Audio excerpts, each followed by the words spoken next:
Hey, what's up? This is Christian with the Most High Show. And today, again, we're using technology to our advantage. And we're talking all the way to my home state, California, connecting many miles apart through recovery and through the desire to help others and to share our strength and hope with other people. And so today we have the blessing and the benefit of talking to Gregg Champion from startuprecovery.com. And we're going to talk about his journey in recovery and where he's at now, and how did he get there. So stay tuned. This is the Most High Show. Welcome to the Most High Show, a show about recovery, spirituality, and the 12 steps. Produced, hosted, and posted by people in recovery who've been given strength and hope and want to share it with you. If you or someone you love is suffering, we want you to know you are not alone. This is the Most High Show. Cool. That's my little intro. I like it. It's almost like I know what I'm doing, almost. Yeah, you're there. You know what you're doing. It's good. Yeah. Well, you know, it's great to meet you virtually, and this is one of the great benefits of doing this podcast and creating this content is I get to meet really interesting people doing interesting things. So, Gregg, can you tell me a little bit about what your life is like now in a life of recovery? Yeah. So, you know, my mantra is recovery first. And if I don't have my recovery first, then everything else I value falls to the wayside. And that would be my family. Yeah. That would be my children. That would be my business, my friendships, my health, would all fall to the wayside. And It used to be sobriety first, you know, and over time, having almost logged 25 years in sobriety, it's been recovery, Christian. And what I mean by that is, so my recovery looks like this. I get up very early in the morning at 5. I go to the gym because my mind is racing already. My alcoholic addict mind is racing. After the gym, I have a nice coffee. I settle in. I do prayer and meditation. Something that changed for me was about 5 years ago, I began meditating first, then praying. I know in the 11th step, it says prayer and meditation, but for me to work that early morning ritual, it became meditation first, and then prayer. I attend 4 meetings a week. Most of them are men's stags. I'm a big believer that men get men sober. I do go to 1 mixed meeting a week here in Los Angeles. And, you know, I really try to be of service when the phone rings, whether it's for fun and for free or for my business. I make sure I ring the dinner bell and I show up. There's an old saying here, we suit up and we show up. I try to suit up and show up for my friends, for my colleagues like you when you ask me to come on your show, obviously my family, and that's kind of, and I also do it one day at a time. Right. I can really tell you that I have true peace of mind because I don't regret the past. I don't go way back in the past. And I certainly probably only get 1 day ahead of myself in terms of planning. Where in early recovery, I was always regretting the past. Oh, I gotta hop back in the DeLorean, you know, and go back in time, you know, or I'm future tripping, you know, and really the past is done and here maybe 1 day ahead. But that old cliche, 1 day at a time, is really how I run my recovery these days. Yeah, I love it. I love that with this many 24 hours in a row, that you're still doing the things that got you here. And that's really key. Still getting to meetings and still doing all the things that got you here. But you also mentioned earlier that you've supplemented and added some things in your recovery to enhance it and to keep you going further, because I've noticed, you know, that for myself, you know, at about a little over 8 years now, like very few days over 8 years, you know, I do see that there are certain issues that come up for me that weren't coming up my first 2-3 years, right? And so it's important that I have other people to bounce things off of. So personally, I have other, you know, counseling. I've used faith, church, I use everything that I can. So can you tell me what are some of the other things that you've used that help you stay in a mindset of recovery? Okay. So for me, what I've garnered over time is 3 wise men and 3 wise women. These are people with long-term sobriety, long-term success, and long-term marriages. And all 3 of those are very important to me. So when I have a business question that might take me out emotionally, away from my sobriety, I go to these 3 men and I say, hey, here's my problem. And I try to gauge what they would do. If I have an issue with my wife or my daughters or a female in my life, I go to these 3 wise women. And so that's been a great tool, almost like a board of directors. Yeah.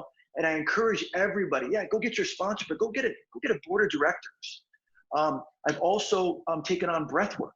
About 6 years ago, a guy named John Paul Crimmy out here on the West Coast started a little breath work workshop, and he's grown it to a big business. But I was one of his first 6 students, and it's breathing into the belly, the chest, and out for about 25 minutes straight. And I do that every Monday night here in Venice. I do acupuncture. I do sound bath. I also, I read a lot. I read a lot of recovery books, from Eckhart Tolle to Viktor Frankl's Man's Search for Meaning, to the 4 Agreements. And those have been essential, those reading, the reading. So really for me, 3 things I can tell you is that the board of directors, the wellness, self-care stuff. And then also the last part is reading about recovery have been 3 things that I've garnered over the last decade in my recovery.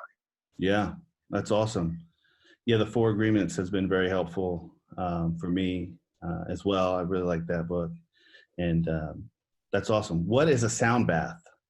Okay, a sound bath is, so you lay down on a yoga mat, right? You put a little eye patch over your eyes. And then this woman, her name's Susie Champion, her business is called the Copper Vessel. And I'm giving you all this stuff because I want your audience to have resources to go chase these people down. Yeah. And what she does, she has these 6-7 bowls in front of them, and as she plays them, it goes makes all these different sounds, and that vibration comes over your body, and your ears pick it up. And I got to be honest with you, I go to Mars. I'm on Mars. Wow. I'm on Mars in 20 minutes. Wow. And so it's very California, as we talk before. We have California stuff going on. Yeah. But it works. And here's the God honest truth about my recovery, Christian, is people ask me, how do you have almost 25 years? I've remained willing to be willing.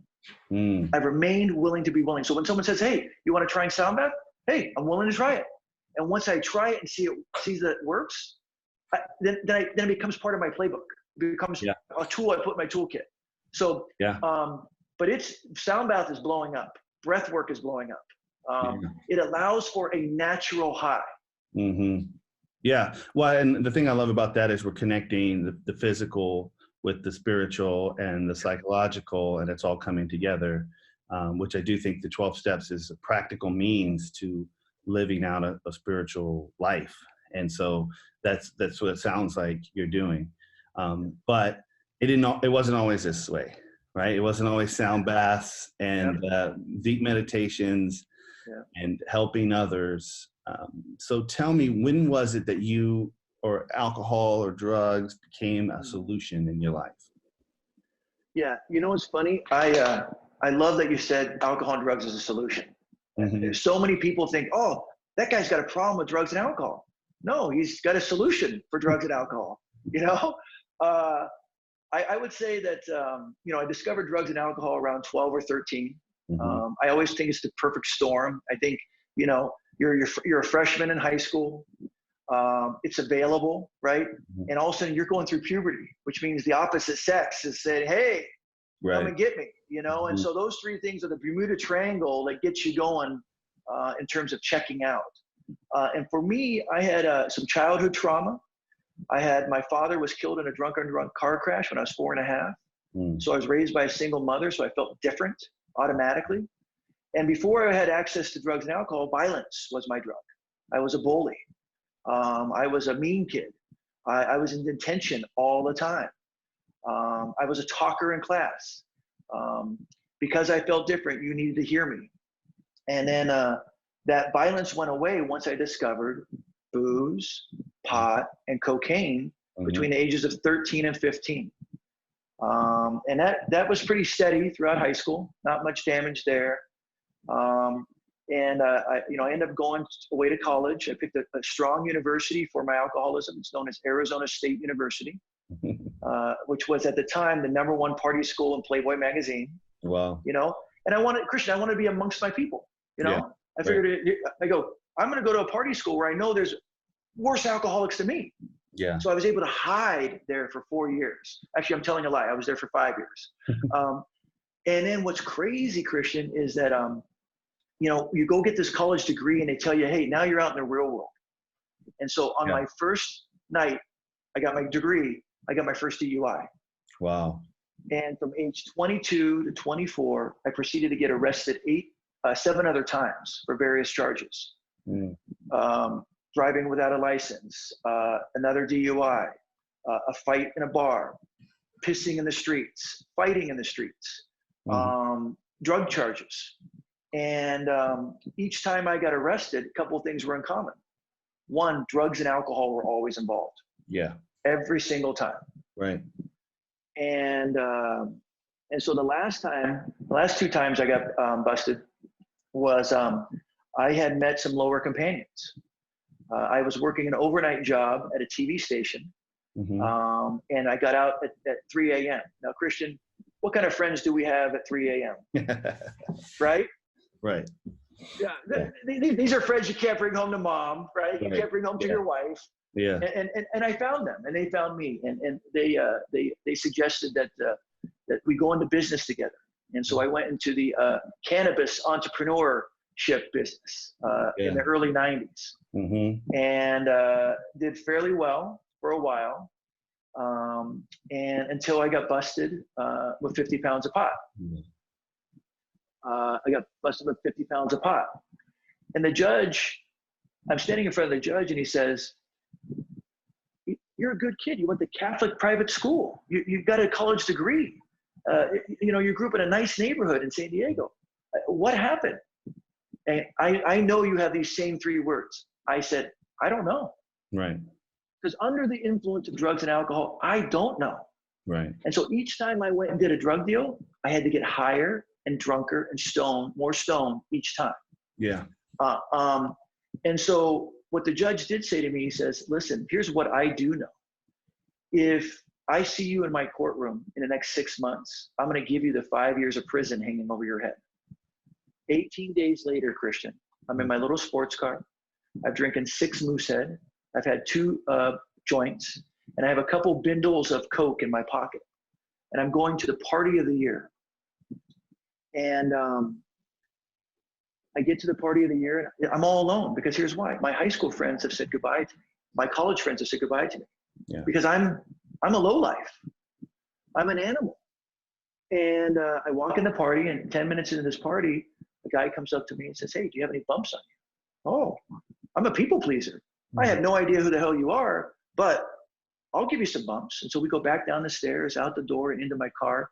And I pulled out my Duran Duran CD case. Don't judge me on the music, Christian, And the back of the day, the CD case is all scraped up and all marked up, right? And I put out 2 lines, right? And I put it out in front of him, and he puts out San Diego Police Department. Wow. Yeah. And so what happened was, the next morning I wake up in the jail cell, and this is really when you're asking, no more sound bath, no more all this kind of, foo-foo stuff.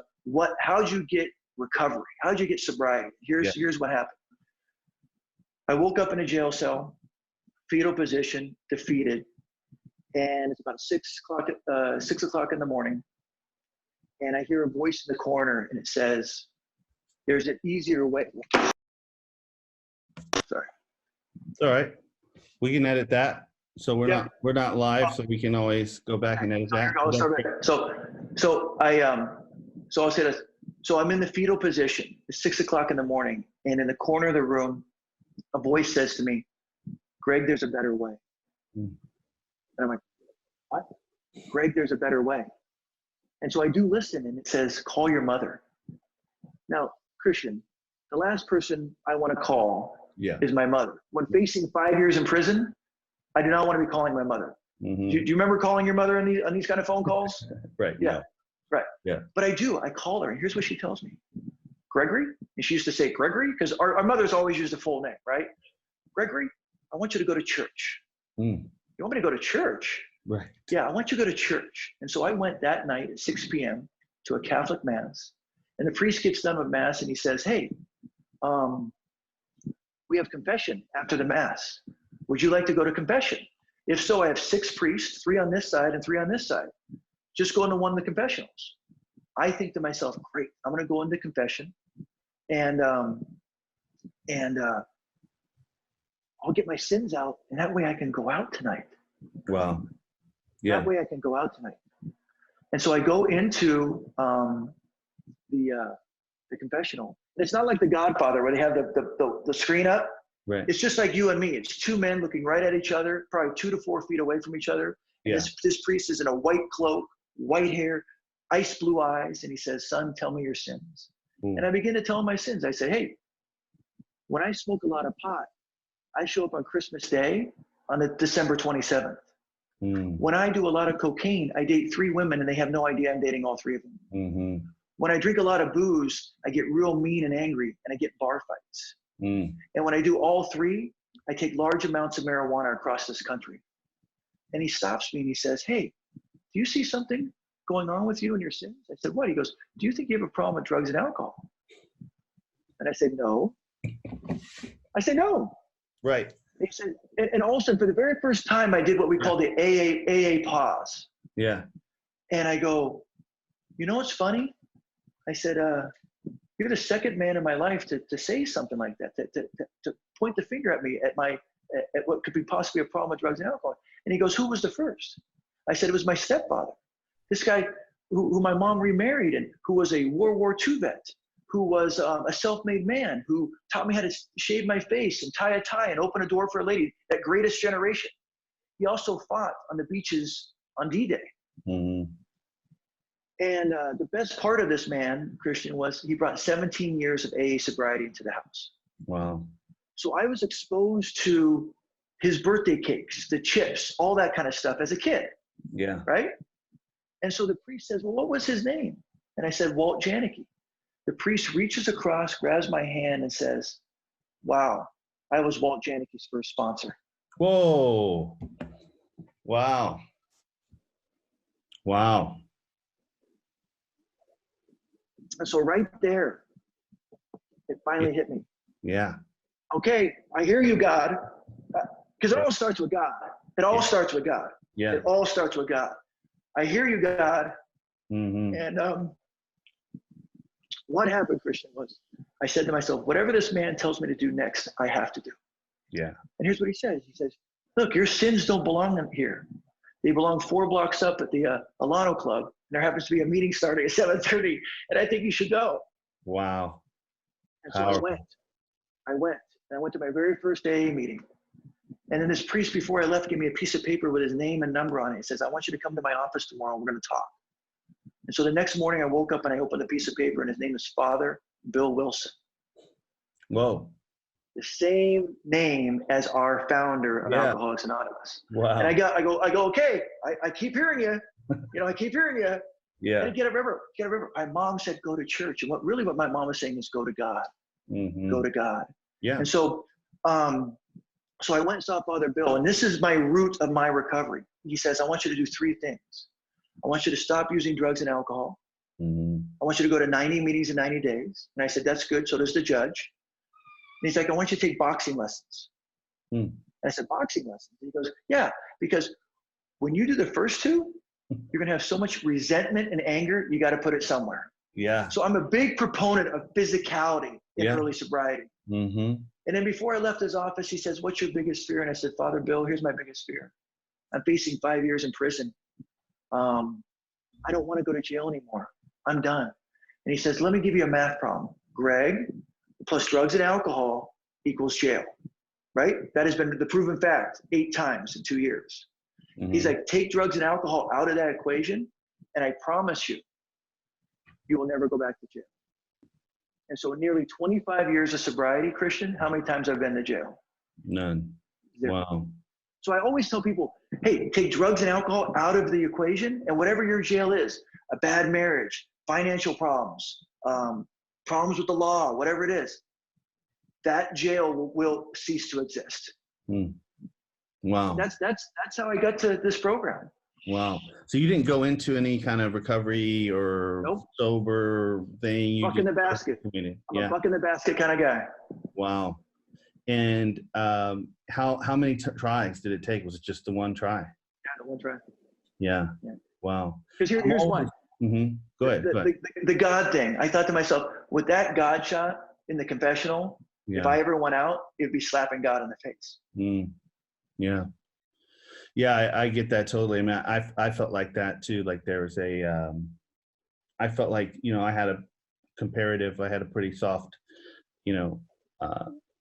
ending to my drug and alcohol career. And I felt like that, there was a protection or sense to me in this my own thinking, and I felt like, man, if I go back, then whatever grace I was given, I'm kind of, kicking it to the curb. And as many times as I was riding dirty and never got caught, and as many times I was put myself in situations where I could be, murdered or mugged or whatever, that grace I felt like would be gone at that time, like to not return. But I also was ready. I was tired and sick and tired of being sick and tired, and I was done. So that's I think ultimately why I didn't get back out there. That's amazing. That's powerful. What a powerful story, and what a powerful illustration of that this priest here, and just the connection, man. That's amazing, and yeah, great motivation to get into it and start working it. So you follow the suggestions, you go through the steps, you get a sponsor, you go to the meetings, you do what they say, and you experience the relief and the promises that they say you'll get, essentially. So, in that story, I really had step 1, step 2, and step 3 all happen for me. Yeah. But where I had to start doing the work was step 4 and 5. Yeah. I truly believe, and I know from my own experiences that if men and women can get through step 4 and 5, 90% of them will probably make it all the way. They will remain sober. Mm-hmm. Because I call it unpacking the backpack of shame. Mm-hmm. Whether it's childhood trauma, some sort of pain, shame, guilt, all that's there. And like you said earlier, we use drugs and alcohol as a solution to cover up that pain, to cover up that trauma. Mm-hmm. And so now that we have drugs and alcohol out of the equation, we got to go dig that pain and that shame out. And that happens in steps 4 and 5, 6 and 7, and 8 and 9. And really, I was really scared of step 4. And I'll be honest with you, it took me 4 years to get to it. Wow. It took me 4 years. I just could not open that closet, that Pandora's box. Yeah. But once I did, I was set free. I was set free.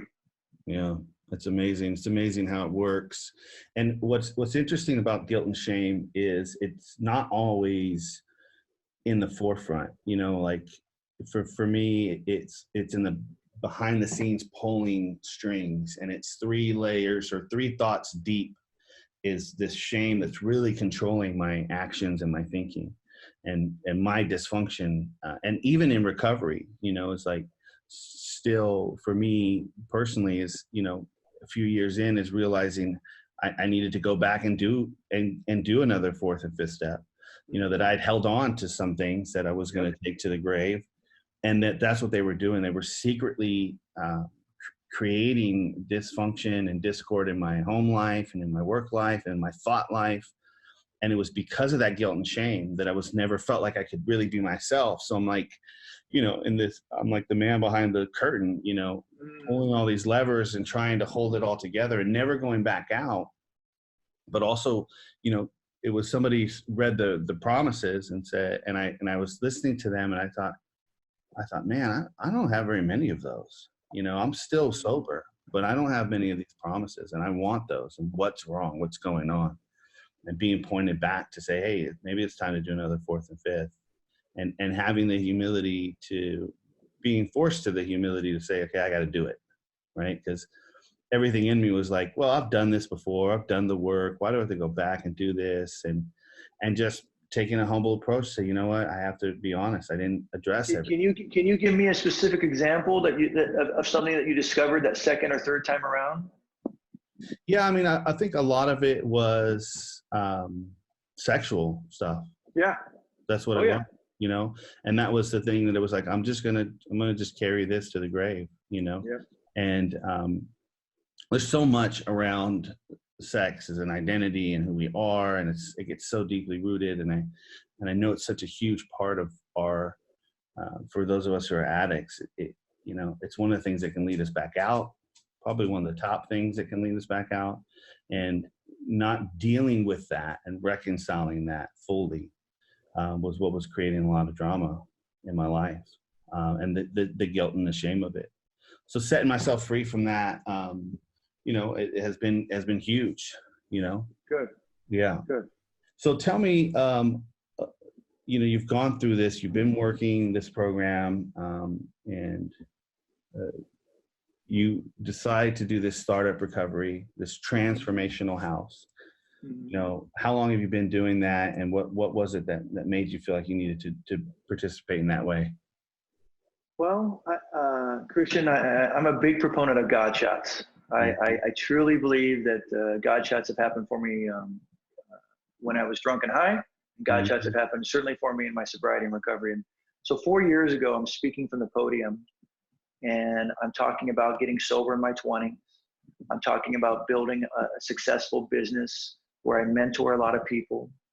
I'm talking about the gift of being able to teach entrepreneurship at USC out here in California. I talk about how I sponsor people. And this woman comes up to me after the meeting and she says, hey, based upon your experience, I think you make a great group facilitator at my rehab. And I grab my phone and I look into Google and I type in group facilitator. I have no idea what a group facilitator is. Right. This is 4 years ago. Yeah. And she says, yeah, you basically come in, you run a class or a group. And so all of a sudden I began doing classes or groups at this one rehab up here in Malibu. And it was around entrepreneurship. It was around shifting addiction to passion. It was around writing and music and arts and really trying to get people, because here's what I feel is like, we get sober, the fog lifts, right? And now what? Now what are you doing? Right. So a big proponent for me is career, passion, vocation, legacy. And so I began running groups once a week. And then the owner comes to me and goes, hey, can you do 2 groups?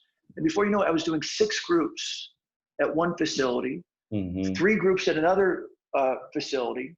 I still had my full-time job in marketing and PR.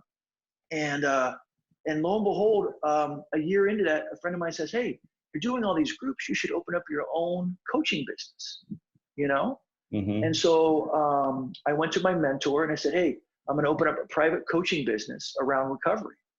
And this particular coaching business is going to be for people who are stuck. Hey, I just got to a year sobriety. I'm stuck. I'm on year 5. I'm stuck. I'm on year 10. I'm stuck. And so I began taking on private clients, doing group facilitation still. And then I needed to name the company. And so I went to my mentor at USC. His name is Professor Patrick Henry. And I said, Professor Henry, I have this great possible business I'm going to grow out here in Southern California. I need a name for it. And he says, Champion, here's what I know about you. You know recovery and you know startups. And all of a sudden he goes like this, Startup Recovery. And that's how he came up with the name. Yeah. And then I was doing coaching for a year. And then 2 years ago, a sponsee of mine came up to me and suggested, hey, I want to help you build out your business. And his name is Jeffrey Van. He is the co-founder of Startup Recovery. He's not only a sponsee, he's a dear friend, and he's my business partner. We just love each other, have a mutual respect for each other. And what our goal was to create a legacy around recovery and disrupt the industry in a way that would create shifting addiction to passion. And so what we did is we opened up our first home in December of 2017 here in the Palisades. And what we did is we had 4 principles: accountability, community, education, and love. Yeah. And so as we brought new residents in, they would get those 4 cornerstones in each day of their recovery. Now, what we do here, differently than most sober livings, is, we provide meals and we provide a nice place to stay, but we also bring in recovery coaching. And I do the coaching personally. And the recovery coaching starts with recovery first. We got to get you a sponsor, got to get you a home group, got to get you some breath work, acupuncture, some sort of wellness part of it, get you through the steps. The second part is career. We start coaching you on career. Do you want to push the reset button in your career? Do you want to go back to school and get your MBA? Do you want to move from New York to LA and start a new business? The third part is passion. Hey, when you were a little boy, did you play guitar? Right. Well, guess what? I'm gonna put a guitar in your hand. You're gonna start playing again. Right. For me, some of my passions are skateboarding, body surfing, and mint chocolate chip milkshakes. All 3 that I do on a weekly basis. And then the last part is legacy. And I'll ask you this, Christian. You're going to be on this planet for 85 years. Okay? Right. Yeah. Right? You happy with 85 years? I'd be good with that. I'd be good with that. So in your 85 years, what is the most important day in your life? Interesting.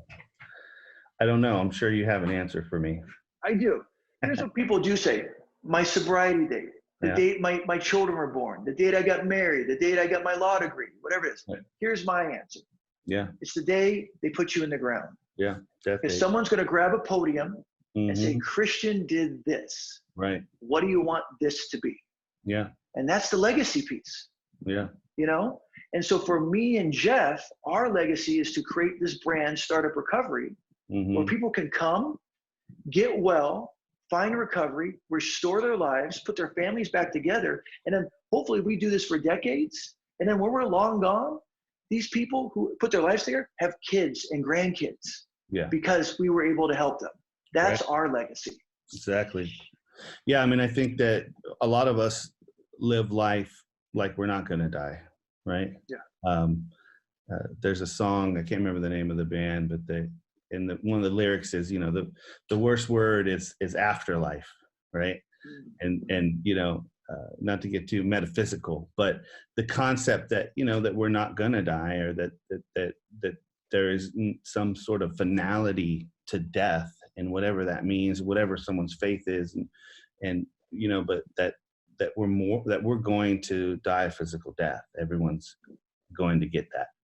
And to maintain that. And that's great. I mean, because that's one of the reasons why we do what we're doing here, you know, and doing this podcast and all the drama and the stuff that goes around trying to put things together and trying to get people like you on and recording it and make sure everything records, and then getting it out and putting it out, and thinking about, man, what are we doing here? You know? But it's legacy. It's that this content is going to live on. It'll live on past my life.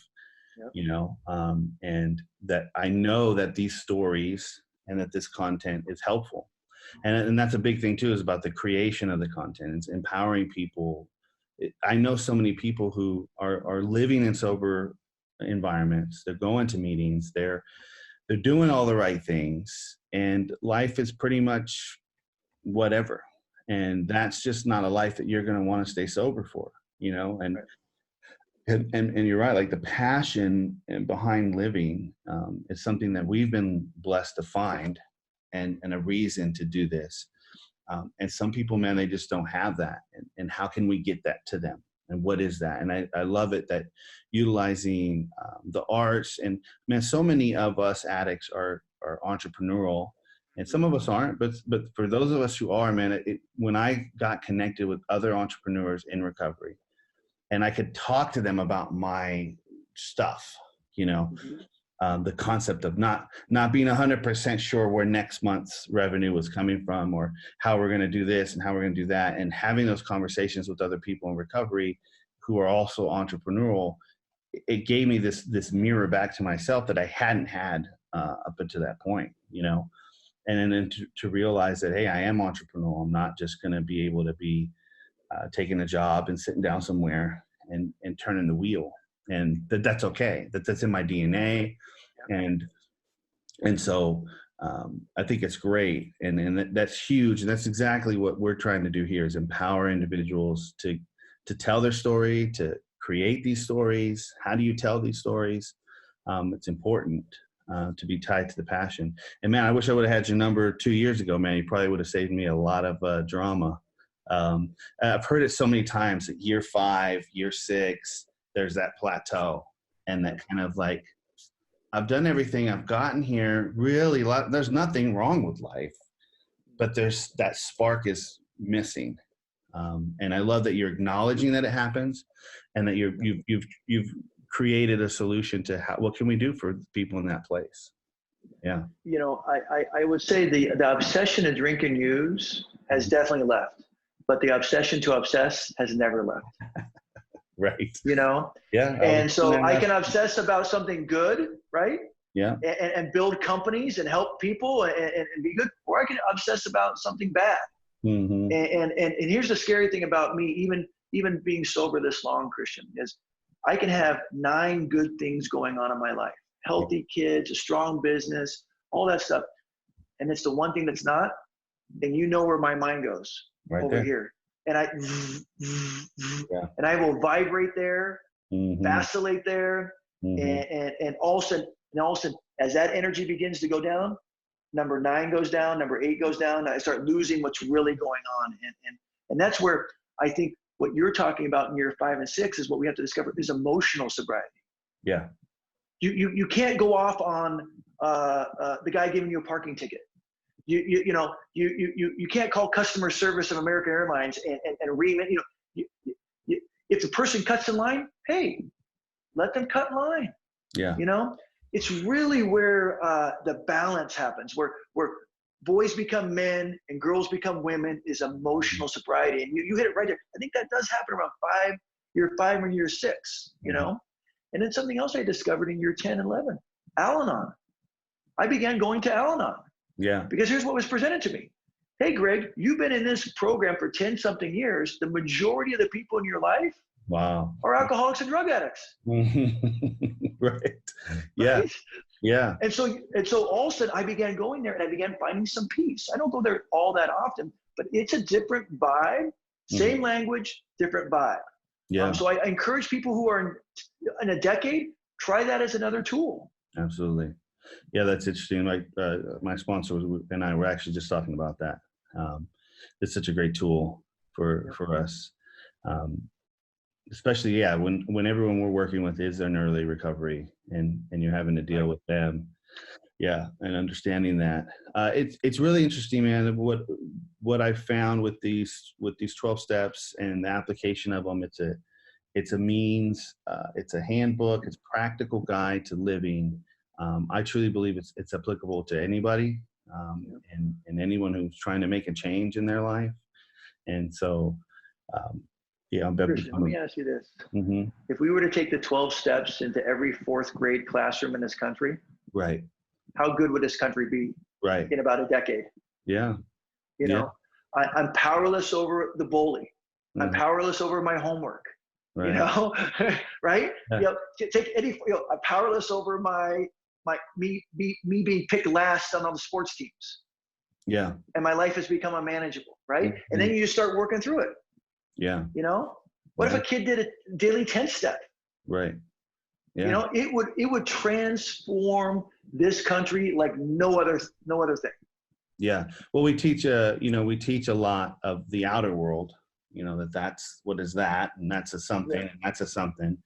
But we don't do a great job of doing is teaching the inner world, you know, and the thinking and the feelings and how do you deal with that. And we usually don't start addressing it until there's some external activating event or circumstances that we start going, oh, what's going on with Jimmy and why is he acting out? And so I agree 100%. I mean, we have to start teaching this internal world to people at a very young age. Yeah. Yeah. Good. What do you got? You got something for me? What do you got? No. I just say that, I would like to talk a little bit about suicide. Yeah. A lot of our peers take themselves out. Yeah. Either through overdoses or jumping off bridges or whatever. But I also know people who are in sobriety and they take themselves out. Yeah. And I just want to tell this story about for me, I have that thought twice a year. I do. I just do. Twice a year. Hey, today's the day. And I just want people out there that it's okay to have that thought. It's not okay to have the action. Right. And I tell this story is that in 2004, I took a job in Denver, and all my California friends are like, oh, you're going to freeze your butt off out there. It's always cold and snowy out there. And so the perception of Denver was, hey, it's going to be freezing. It's going to be cold. You're going to die out there. Well, I went out there and I lived a year out there. And I don't know if you know this, but Denver has 300 days of sunshine. Wow. Okay.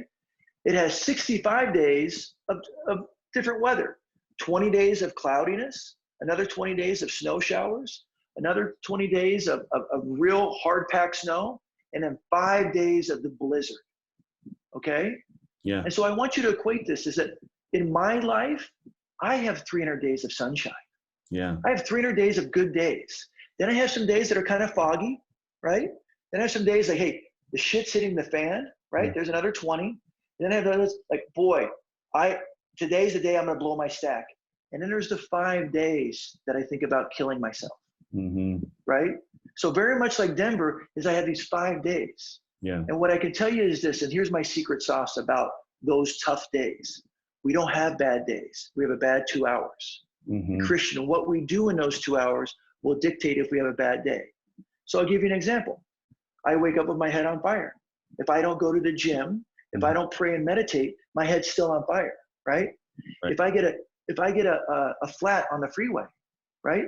I can call it a day and get in the fetal position and go home, or I can fix the flat and go on my merry way.